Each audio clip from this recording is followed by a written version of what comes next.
Hi friends. आज जहां tariff recession और ट्रम्प की बातें पूरे मीडिया में फैली हुई हैं और चारों तरफ कोई ना कोई कमेंट्स और सजेशंस लोगों के मिल रहे हैं, सो कुछ भी इसके ऊपर कमेंट करना एक जस्ट न्यू लेयर ऐड करने जैसा है। बट स्टिल आपके गाइड होने के कारण और आपके वेल्थ जर्नी के ड्राइवर होने के कारण एज इन्फिनिटी फिनसर प्राइवेट लिमिटेड हमारा भी इसमें पॉइंट ऑफ व्यू हम शेयर करना चाहते हैं privately with our customers.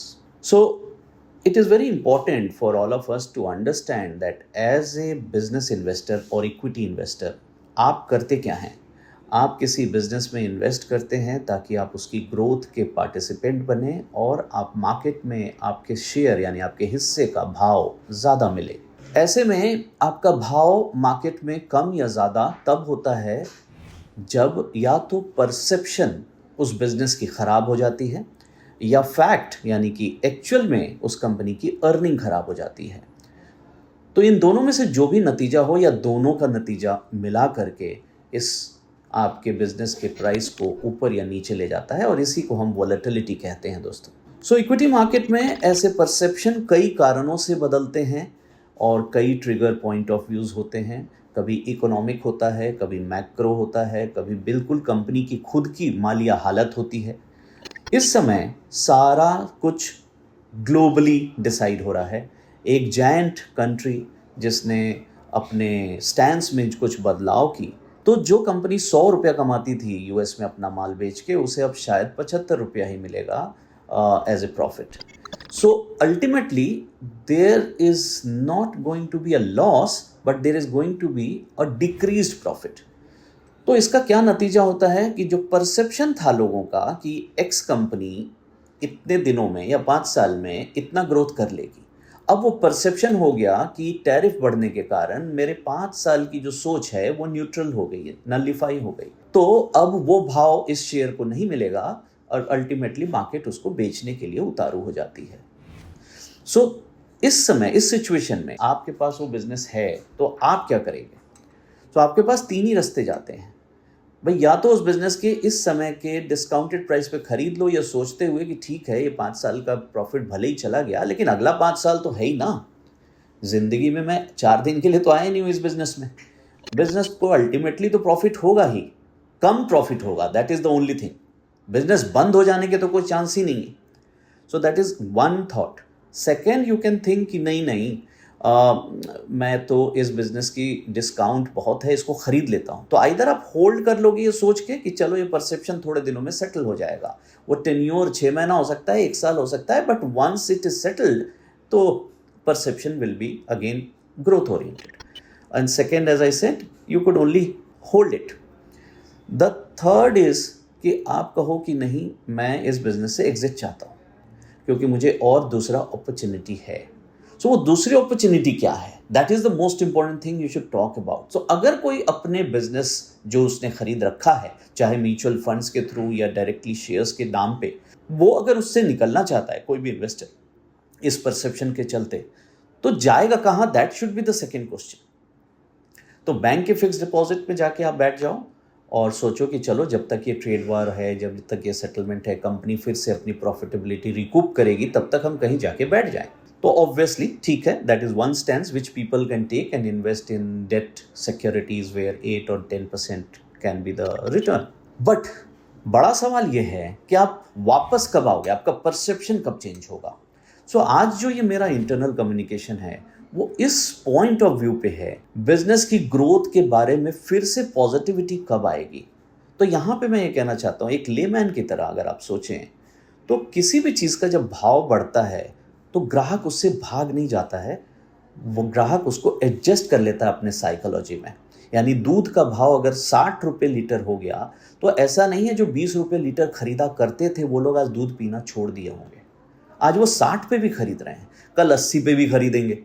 तो भाव चाहे इन्फ्लेशन से भागे या टैरिफ से भागे, अल्टीमेटली हम सब अपने आप को अपनी नीड के हिसाब से उसमें एडजस्ट कर लेते हैं।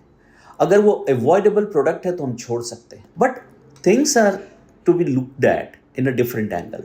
जितने भी ये कंपनियां जिनकी हम बात कर रहे हैं, जिनको हर्ट होगा इस पूरे ग्लोबल टैरिफ वॉर के चलते, तो किसी का रॉ मटेरियल कॉस्ट महंगा होने जा रहा है और किसी का प्रोडक्ट में सेल प्रॉफिट कम होने जा रही है। ये सब इम्पैक्ट करेगा कंपनी के बैलेंस शीट पे। सो अल्टीमेटली यहाँ पे ये दो बातें इंपॉर्टेंट है। पहला कि परसेप्शन बदलेगा मेरे हिसाब से 6 महीने से 1 साल में, लेकिन ट्रिगर्स आपको मिलेंगे रोज।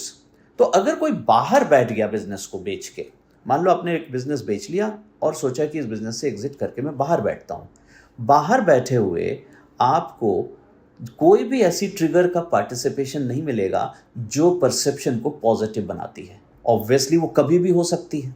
से एग्जाम्पल, अभी ट्रम्प के साथ कोई डील हो जाए इंडिया की, जिसमें इंडिया कहे कि ठीक है मैं अपने डिफेंस का एक्सपेंडिचर 30% कमिट करता हूँ, आपके ही प्रोडक्ट्स में करूँगा, आप मुझे टैरिफ में यहाँ राहत दे दो। अगर ये ट्रम्प की कम्युनिटी के साथ टाइप हो गई और इंडिया ने ऐसा कुछ कर दिया, सो अल्टीमेटली मार्केट के पास एक पॉजिटिव ट्रिगर आएगा, परसेप्शन रातों रात बदल जाएगी and things will start ticking up. तो ऐसे में अगर आप बाहर बैठे हैं तो शायद आप पार्टिसिपेशन नहीं कर पाएंगे। तो मेरा ओनली एडवाइस हियर इज कि if you have tenure in your hand और आपको नहीं लग रहा कि अभी कोई एकदम से पैसे की ज़रूरत आने वाली है इस 6 महीना 1 साल में, so let's play this all news, listen to all the perception and facts in the market. हो सकता है प्रॉफिटेबिलिटी एक्चुअली इंपैक्ट करे और ईपीएस में चेंजेस देखने को मिले। मार्केट में ऑलरेडी प्राइस काफ़ी ज़्यादा एडजस्ट हो चुके हैं, यानी जिस चीज़ की भाव दूसरे परसेप्शन के कारण बढ़ गई थी, यानी ग्रोथ परसेप्शन के कारण बढ़ गई थी, उस चीज़ की भाव ऑलरेडी सेटल हो चुकी है उसके रियल फैक्ट के हिसाब से। तो पहली बात तो यह कि मार्केट में ऐसा कुछ ज़्यादा नहीं बचा है कि आप बाहर चले जाएं तो फिर आप वापस से वो पा लेंगे। हाँ, there may be 2-3-4 months of stagnancy, ये मिल सकता है। उस स्टेगनेंसी में आपकी SIPs आपके लिए कमाल कर सकती हैं, जिसमें आप लोअर प्राइस पे यूनिट्स खरीदते रहें और इस 5-6 महीने में अपने इंतज़ार को प्रॉफिटेबिलिटी में कन्वर्ट कर दें। Second could be your liquidity. अगर आपके पास थोड़े थोड़े पैसे आते हैं और आप हल्का हल्का अपना यूनिट्स बढ़ाते हैं इस लोअर कॉस्ट पे, तो that will be again a very very good thing for you. आपके यूनिट्स बढ़ जाएंगे, म्यूचुअल फंड्स में, शेयर्स में स्टॉक बढ़ जाएंगे। The only criteria for you is to understand आपने कहीं गलती से ऐसा बिजनेस तो नहीं खरीद लिया है जो खत्म होने वाली है और इस टैरिफ वॉर और रिसेशन में उसकी अस्तित्व एंड होने वाली है। That is the only thing you have to identify, otherwise nothing to worry about. And ये भी फैक्ट समझ लें कि इस पूरे अगले 3-6 महीना हर वक्त कुछ ऐसी खबर आएगी जो पॉजिटिव होगी और कुछ आएगी नेगेटिव। तो परसेप्शन इतनी जल्दी जल्दी बदलेंगे कि मार्केट बहुत ज़्यादा वोलेटाइल होगा। कभी वो बहुत पॉजिटिवली सरप्राइज करेगा और कभी नेगेटिवली सरप्राइज करेगा। तो ऐसे में the only advice is to hold और इंक्रीज और continue with your SIPs। Otherwise exit करके इंतज़ार करने वालों को शायद बड़ा झटका लग सकता है। तो ये हमारा इंटरनल कम्युनिकेशन है to all the members, and be confident that this tariff is not going to end anything, it will just reduce the profitability, that's all. कुछ लोग ये भी सवाल हमसे पूछ रहे थे कि क्या इसमें रेसिप्रोकल का इफेक्ट नहीं आएगा, हम लोग भी तो अर्न करेंगे रेसिप्रोकल टैरिफ लगा के। तो वहाँ आपका आंसर बहुत सिंपल है, कोई भी रेसिप्रोकल एक्शन आपके लिए संभव तभी है जब आपका रिलेशनशिप आपके साथ पीयर्स का हो, एट पार का हो। फॉर एग्जाम्पल, आपके दोस्त ने आपको एक झापड़ मारा, आप उसे पलट के एक झापड़ मार सकते हैं, बट आपके पिताजी ने जब आपको झापड़ मारा तो you have to think about कि मैं उनको वापस स्लैप करूं या अपनी गलती सुधारूं जिसके लिए मुझे झापड़ लगा है। सो इस वक्त रेसिप्रोकल लगाना इतना आसान नहीं है कि आप आंख बंद करें और रेसिप्रोकल टैरिफ लगा दें।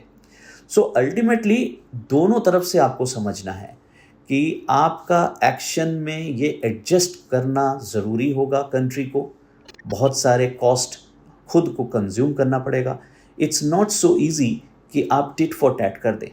हाँ, चाइना ने अमेरिका के ऊपर स्लैप कर दिया बिकॉज दे थिंक कि मैं उसका बदला ले सकता हूँ। जापान ने कर दिया क्योंकि उसने उसके काफ़ी सारे बॉन्ड खरीद रखे हैं तो उसका वो धमकी दे सकता है।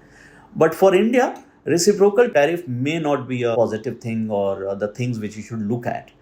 इंडिया में बस आप एक ही चीज़ देख सकते हो कि हमारे ट्रेड का कोई बहुत बड़ा हिस्सा तो नहीं, एक लिमिटेड हिस्सा है जो US में जाता है, और जहाँ पे हमें टैरिफ इम्पैक्ट से प्रॉफिटेबिलिटी घटने वाली है, जैसे कि टेक्सटाइल, मेटल्स, केमिकल्स, वहाँ पे आपको थोड़ा अलर्ट होना पड़ेगा या प्राइसेस एडजस्टमेंट को बर्दाश्त करना पड़ेगा.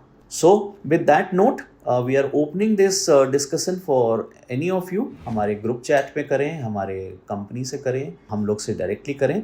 मेरा नाम है अभिनेश, मैं founder and director for Infinity Finserv. मेरे को director mister Mohit Gupta and all team members are available with you for any kind of discussion here, so that you take a wise discussion. ये सोशल मीडिया रूमर्स के basis पे अपनी perception ना बनाएं. And have a good day. Happy investing.